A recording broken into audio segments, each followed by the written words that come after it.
Hello! In front of me I've got Nokia X30. In this video I'll show you how to use Google Assistant on lock screen.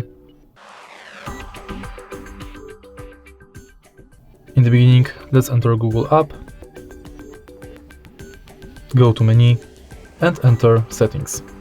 Enter Google Assistant, voice match and enable Hey Google function.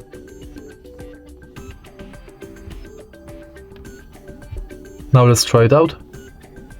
Hey Google.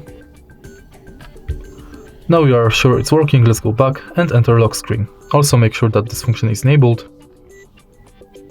And now you can simply lock the screen and say, Hey Google, what's the weather like tomorrow?